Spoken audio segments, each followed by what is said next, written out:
দেখে সত্যি অনেক খারাপ লাগলো যে আজও ফ্যাসিবাদ নাকি আমাদের দেশ থেকে নাকি মুক্ত হয়েছে, চলে গেছে নাকি। যদি সত্যিকারের অর্থে যদি ফ্যাসিবাদ যদি মুক্ত হয়ে থাকে আমাদের দেশ, তাহলে আজও আলেম ওলামাদের সাথে এমন ব্যবহার কেন করা হচ্ছে? এই বিষয়টা খুবই দুঃখজনক। ভিডিওটা দেখেন, খুবই দুঃখজনক।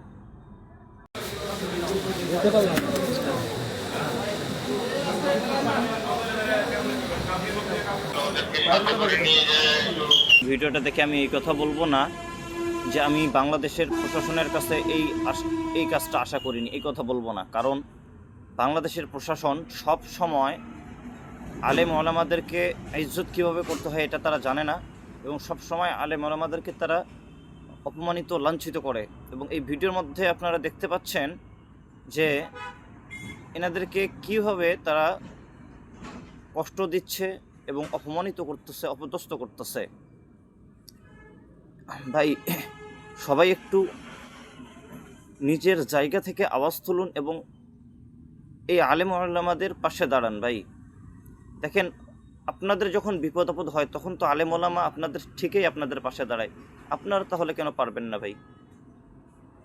আপনারা কেন তাহলে পারবেন না?